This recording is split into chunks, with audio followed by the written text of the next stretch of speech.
السلام علیکم ورحمۃ اللہ۔ ہم سید ابو علالہ مودودی رحمۃ اللہ علیہ کی کتاب پردہ سے متعلق گفتگو کر رہے ہیں، جس کا مین ٹاپک یہ ہے کہ جب بھی کوئی سوسائٹی آرگنائزڈ وے پر رہنا چاہتی ہے تو اسے کچھ کمپلیکیٹڈ ایشوز کو فیس کرنا پڑتا ہے۔ اس میں سے خاص طور پہ ایک نہایت حساس ایشو کہ سوسائٹی کو ترقی دینے کے لیے مرد اور عورت کے ریلیشن شپ کو کیسے قائم کیا جائے۔ اس ٹاپک کو انہوں نے اس کتاب کا ٹاپک بنایا اور انہوں نے کہا کہ اس ایشو کو ہمیشہ ہر دور کے انسانوں نے اپنی عقل کے مطابق حل کرنے کی پوری کوشش کی ہے، لیکن وہ ہمیشہ دو انتہا کا شکار ہو گئے۔ یا تو عورت کو اس کی اصل حیثیت سے ہی گرا دیتے تھے اور ان کو خادمہ اور نوکر بنا دیا جاتا تھا، اور یا پھر یہ ہے کہ جب اسے اٹھایا جاتا تھا تو اس طرح سے کہ اس کو بس دل بہلانے کا ایک کھلونا اور اس کے حسن سے لطف اندوز ہونے کا ایک طریقہ اختیار کر لیا جاتا تھا۔ عورت کے ساتھ انصاف کیا ہے، اس کے ساتھ حقیقی عدل کیا ہے، یہ اس کتاب میں بہت اچھا نقطہ بیان کیا گیا ہے کہ کسی بھی سوسائٹی میں حقیقی عدل یہ ہے کہ عورت کی شخصیت اور اس کی صلاحیتوں کی نشو و نما کا اسے پورا موقع دیا جائے تاکہ وہ معاشرے کی ترقی میں اپنا کردار ادا کر سکیں، لیکن دوسری طرف اسے اخلاقی تنزلی اور انسانی تباہی کا آلہ نہ بننے دیا جائے، بلکہ مردوں اور عورتوں کی ایسا کوارڈینیشن ڈیولپ کیا جائے کہ وہ سوسائٹی کے لیے ہیلدی رول پلے کر سکیں۔ یہ وہ حقیقی انصاف تھا، لیکن یہ انصاف انسان مہیا نہیں کر سکا۔ یہ انصاف کس کے پاس تھا؟ یہ وہ سوال تھا جہاں پر ہم نے اپنا پہلا لیکچر ختم کی، وہ یہ کہ یہ حل اسلام نے مسلمانوں کو دیا تھا۔ مسلمان اس حل کو انسانوں کے سامنے لا سکتا تھا، لیکن وہ کیوں نہیں لا سکا؟ یہاں پر اب چیپٹر نمبر 3 to 7 یہ پوری ڈسکشن کی گئی ہے کہ مسلمانوں کی وہاں اس وقت کی سچویشن کیا تھی۔ مسلمان کئی 100 سالوں کی حکمرانی کے بعد اب اس فیز میں آ چکے تھے کہ وہ کسی قسم کی محنت کے عادی نہیں رہے تھے، وہ اپنی غور و فکر کی صلاحیتوں سے کام نہیں لینا چاہتے تھے، وہ بہت ہی سہولت کی زندگی گزارنے کو پسند کرتے تھے، اور ان کے بالمقابل انگریزوں نے اپنے آپ کو اس وقت بہت زیادہ آرگنائز کر لیا اور مسلمانوں کے ملکوں کے ملک اچانک فتح کر لیے، بلکہ بہت تیزی سے فتح کر لیے۔ اس سے پھر یکدم مسلمان غفلت کی نیند سے بیدار تو ہوئے، لیکن ان کمزوریوں کی وجہ سے وہ انگریزوں کا مقابلہ نہ کر سکے۔ اب انگریز جب حاکم بن گیا اور مسلمانوں نے ذہنی طور پر، جسمانی طور پر ان کی حاکمیت قبول کر لی، تو اب یہ وہ دور تھا جب مسلمانوں کو ہر وہ چیز جو مغرب سے آئی ہو اس پر وہ سمینا و اطاعنا کہنا اپنے لیے لازمی سمجھتے تھے۔ اس زمانے میں یورپ نے اپنے آپ کو سپر ثابت کرنے کے لیے اور اسلام کو ڈی گریڈ کرنے کے لیے بہت عجیب و غریب اعتراضات اٹھائے، جن میں سے خاص طور پہ جو بہت عام ہے اور ابھی تک ہمارے اندر ڈسکشن میں آتے رہتے ہیں، ان میں سے ایک جہاد کا حکم ہے، غلامی ہے، پھر ازواج مطہرات کی تعداد ہے، اس کے بارے میں بڑی بحثیں اٹھائی جاتی ہیں کہ اگر ایک عام مسلمان کو 4 شادی کی اجازت ہے تو نبی اکرم صلی اللہ علیہ وسلم کو اتنی کیوں پرمیشن تھی یا انہوں نے کیوں کی۔ اسی طرح سے یہ کہ اسلام تو آرٹ کا دشمن ہے، پھر عورت کو کوئی حقوق نہیں دیتا، اس کو خاص طور پہ اس کا حق نکاح کوئی نہیں ہے، طلاق کا کوئی حق نہیں ہے۔ اس طرح کے بہت سے اعتراضات وہاں سے اٹھائے گئے، اور ہمارے یہاں پر جو اصلاح پسند لوگ تھے وہ اس کی وضاحت کرتے رہے۔ یہی وہ وقت تھا جب اس سب کانٹیننٹ کے اندر، بر صغیر کے اندر پردے کی بحث کو چھڑا گیا، ورنہ یہاں تو کلچرلی بھی، کیونکہ ہندو تھے ہمارے ساتھ، سکھ تھے، تو ان کی خواتین بھی ظاہر ہے کہ برقع کرتی تھیں، اور مسلمان خواتین بھی، تو یہاں تو کئی 100 سال سے ایسی کوئی بحث ہی نہیں تھی۔ لیکن جس وقت یورپ یہاں پر حاکم ہوا، انگریز یہاں پر حاکم ہوا، یورپ نے پردے کو نفرت کی نگاہ سے دیکھا، مسلمان عورت کا انتہائی مذاق اڑایا گیا، ان کی عجیب و غریب تصاویر پورٹرے کی گئیں، تو ہمارے یہی جو لبرل لوگ یا ترقی پسند لوگ تھے، انہوں نے پھر قرآن و حدیث کا خاص اسی نقطہ نظر سے مطالعہ کیا کہ یہ پردے کا حکم کیا ہے، تو انہوں نے یہاں سے ایسی رعایتیں تلاش کی جو مخصوص حالات میں عورتوں کو دی گئی تھیں، مثلا یہ کہ وہ ضرورت کے لیے اپنے گھر سے نکل سکتی ہے، اور ضرورت میں جیسے وہ علم کا حاصل ہونا یا اپنی بیماری کا علاج کروانا، یا اگر معاش کی کوئی تنگی اور مشکل ہے اور وہ اپنے ہسبینڈ کو، اپنی فیملی کو سپورٹ کرنا چاہتی ہے، پھر اسی طرح سے جنگی سچویشن کے اندر کے زخمیوں کی مرہم پٹی کرتی رہی ہے. بس یہ بنیاد انہوں نے وہاں سے حاصل کی اور کہنے لگے کہ پردہ تو محض ایک جاہلانہ رسم ہے جو بہت بعد کے ریجڈ مسلمانوں نے نکالی ہے. اسلام نے تو اصل میں صرف شرم و حیا کی تعلیم دی ہے. اب یہاں پر جو بہت دلچسپ بحث ایک دلچسپ مرحلے میں داخل ہوتی ہے وہ یہ کہ سید مودودی نے ایک انالیسس پیش کیا. انہوں نے کہا کہ یہ ایک نفسیاتی نقطہ ہے کہ انسان جب بھی کبھی اپنی زندگی میں کوئی بھی طریقہ اختیار کرتا ہے تو ابتدا میں ہمیشہ وہ ایموشنلی ری ایکٹ ہوتا ہے، یعنی کہ جذباتی طور پہ اس کا رد عمل دیتا ہے، اور بعد میں اس جذباتی رد عمل کو وہ اپنی عقل سے ثبوت مہیا کرتا ہے. پردے کے مسئلے میں بھی یہی ہوا کہ ہمارے ماڈریٹ مسلمانوں نے جب مغربی عورت کو آزادانہ گھومتے دیکھا تیار ہو کر میک اپ کر کے، تو ان کے دل میں فطرتاً یہ خواہش پیدا ہوئی کہ کاش ہماری عورتیں بھی اسی طرح ہوں تاکہ ہم بھی ترقی یافتہ کہلا سکیں. ان کا خیال تھا کہ ترقی یافتہ قوموں کی عورتیں اس طرح کی ہوتی ہیں جیسے کہ انگریز کی عورت ہے. اس جذباتی عمل کو بعد میں عقل کی مدد سے بہت سے نعروں کے غلاف میں لپیٹ لیا گیا، اور وہ نعرے جو آج تک ہمارے اندر مقبول ہیں، جیسے ہم عورتوں کی آزادی کے قائل ہیں، اسلام عورتوں کی آزادی کا قائل ہے، عورتوں کی تعلیم ہے، عورتوں کے پیدائشی حقوق ہیں، عورتوں اور مردوں کی مساوات ہیں، اس طرح کے بہت سے نظریات لیے گئے اور پھر ان کو پھیلایا گیا. اور ہر وہ شخص جو اپنے آپ کو ماڈریٹ کہلانا چاہتا تھا اور جو اپنے آپ کو روشن خیال بتاتا تھا، اس کا یہ فرض تھا کہ وہ ان نظریات اور ان نعروں کی وکالت کرے. اس سلسلے میں پھر بتایا گیا کہ سب سے قبیح، سب سے برا کام کیا ہوا. سب سے برا کام یہ ہوا کہ ان سارے نعروں کو قرآن و سنت سے ثابت کرنے کی کوشش کی گئی. یہاں پر پھر اب ایک کمپیریزن رکھا گیا، اور وہ یہ کہ ویسٹرن سوسائٹی کا اصل مقصد کیا ہے اور اسلام کی سوسائٹی کیا چاہتی ہے. اسلامی سوسائٹی دراصل یہ جو سیکسول انرجی ہے جو مردوں اور عورتوں کے درمیان ایک گہرے ریلیشن شپ کی وجہ سے رب تعالیٰ نے رکھی ہے، اسلامک سوسائٹی اس کو ریگولیٹ کرتی ہے تاکہ سوسائٹی کو صالح اور پاکیزہ بنایا جائے اور ان کی صلاحیتوں کو معاشرے کی ترقی کے لیے استعمال کیا جائے. جبکہ اس کے برعکس ویسٹرن سویلائزیشن کیا کرتی ہے، ان کی سوسائٹی کا کیا بنیادی مقصد ہے، وہ یہ کہ عورت اور مرد کو زندگی کے معاملات میں ایک ہی جیسی ذمہ داری دی جائے تاکہ ان کی سوسائٹی مادی ترقی زیادہ سے زیادہ حاصل کر سکے.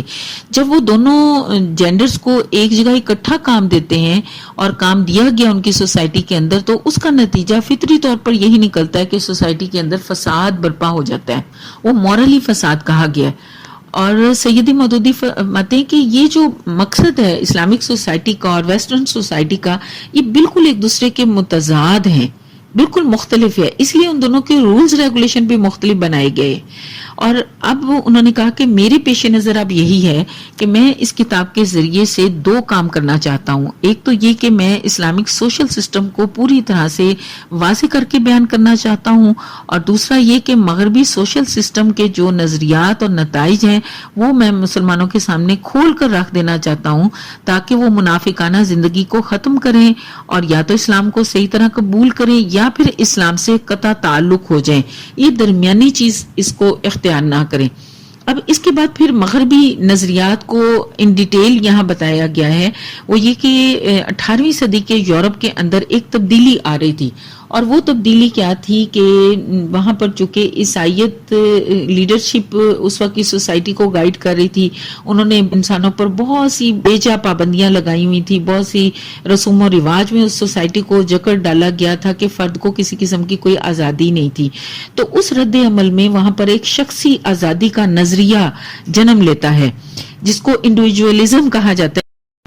فرد کی آزادی کا یہ نظریہ 19ویں صدی تک پہنچتا اس حد تک آ جاتا ہے کہ ہر وہ چیز جو ایک انسان کی خواہش کے راستے میں رکاوٹ بنتی ہے اسے ترقی کے راستے کی رکاوٹ سمجھا گیا، اور ہر اس چیز کی مخالفت کی گئی جو پہلے سے چلی آ رہی تھی. مثلاً اس ریلیشن شپ میں کہا گیا کہ یہ عصمت کیا بلا ہوتی ہے, نکاح جیسا معاہدہ کرنا کیوں ضروری ہے. فرینچ لٹریچر کے اندر اس کا باقاعدہ مذاق اڑایا گیا, اور یہی نظریہ جو آزادی کا نظریہ ہے یہ 20ویں صدی تک پہنچتے پہنچتے ایک انتہا تک چلا گیا. اور وہ انتہا کیا تھی کہ محبت, عشق, ناجائز تعلقات, ناجائز اولاد, اس طرح کی باتیں فرینچ لٹریچر میں دکھائی جاتی ہیں کہ ینگ لڑکیاں اپنے باپ اور بھائی سے اس سلسلے میں بحث کرتی ہیں, اور بلکہ باقاعدہ یہ وہاں حوالہ دیا گیا کہ وہ اس کو باقاعدہ پوچھتی ہیں کہ کیا آپ نے جوانی میں کسی سے کوئی محبت نہیں کی ہوگی, کیا آپ نے محبت کے بغیر زندگی گزاری ہے. اور اس اوپن ریلیشن شپ کی وجہ سے جس میں کوئی لمیٹیشن نہیں ہے, پھر نوجوان بچے بچیاں بہت سی بیماریوں کا شکار ہو جاتے ہیں. اب ان بیماریوں کے بارے میں یہاں ایک جملہ لکھا گیا ہے کہ یہ امراض, یہ فزیکل جتنی بھی بیماریاں ہیں, یہ امراض تو اس زندگی کے لطف کی قیمت ہے. یہ وہ لفظ ہے جو آج عام طور پہ ینگ جنریشن بولتی نظر آتی ہے کہ زندگی کے ہر کام کی ایک قیمت ہوتی ہے, اور اگر آپ نے زندگی کو انجوائے کرنا ہے تو اس کی بھی کوئی نہ کوئی قیمت ہے. اب اس آئیڈیالوجی کو, اس تھیری کو سپورٹ کرنے کے لیے اسی 18ویں صدی 19ویں صدی کے اندر 2-3 اور بہت زبردست ایلیمنٹ ہیں جن کو یہاں پر بیان کیا گیا ہے کہ انہوں نے اس تھیری کو مزید سپورٹ کیا. اس ایلیمنٹ میں سے سب سے امپورٹنٹ ہے کہ اس وقت انڈسٹریل ریولوشن کا زمانہ تھا, بہت سی صنعتیں, بہت سے کارخانے لگ رہے تھے, اور زیادہ کارخانوں کو پھر لیبر بھی زیادہ چاہیے تھی. لوگوں نے پھر دیہات سے شہروں کی طرف شفٹنگ کی, اور اس میں پھر انہوں نے عورتوں کو سستی لیبر کے طور پر استعمال کیا, انہیں گھروں سے نکالا, ان کی اصل ذمہ داریوں سے انہیں دور کیا, اور بہت سی آسائشوں کو, بہت سی جو لگژریز تھیں انہیں زندگی کے ضروریات بنا کر پیش کیا گیا. دوسرا ایلیمنٹ جو بتایا گیا وہ سرمایہ دار کی خود غرضی ہے. سرمایہ دارانہ خود غرضی کیا تھی کہ انہوں نے ہر اس کام سے جو انسانی کمزوری ہے اسے اپنی دولت اور اپنے منافع کے لیے استعمال کیا. شراب, جوا, لاٹری, اس نے باقاعدہ صنعت بنایا گیا. اسی زمانے میں سیکسول اٹریکشن کو بڑھانے کے لیے تصویروں سے, ڈراما سے, مختلف چیزوں سے بے انتہا فائدہ اٹھایا گیا. تیسرا ایلیمنٹ جسے بتایا گیا وہ یہ کہ پولیٹیکلی اس زمانے کے اندر ڈیموکریسی کا نظام متعارف ہوتا ہے, کیونکہ مذہب کو انہوں نے اپنے سیاست سے نکال دیا. مذہب جب نکل گیا تو اس کی جگہ جمہوری نظام نے لے لیا. اب جمہوری نظام کا بیسک رول کیا ہے, وہ یہ کہ عوام خود اپنے حاکم اور لا میکر ہیں. وہ جس چیز کو چاہیں اپنے لیے قانون بنا سکتے ہیں, جس چیز کو چاہیں وہ ہٹا سکتے ہیں. کسی مذہبی ہدایت کی ضرورت ہی نہیں ہے, بلکہ عوام کی کثرت جو غلط کام کرنا شروع کر دیتی ہے, چاہے وہ ٹھیک ہوتا ہے یا غلط, اسے گورنمنٹل لیول پر بھی تسلیم کر لیا جاتا ہے. ان تینوں ایلیمنٹس نے مردوں عورتوں کے سیکسول ریلیشن شپ کو انتہا درجے پر متاثر کیا. اب اسی زمانے میں شائع ہونے والی فرینچ سوشیولوجسٹ پال کی ایک کتاب جو 1925 کے اندر شائع ہوئی, اس کے اندر اس نے اس نظریے کے تحت وہ ہولناک نتائج بہت ڈیٹیل سے بیان کیے گئے جو تقریباً 7 ہیں, اور ان میں انہوں نے بتایا کہ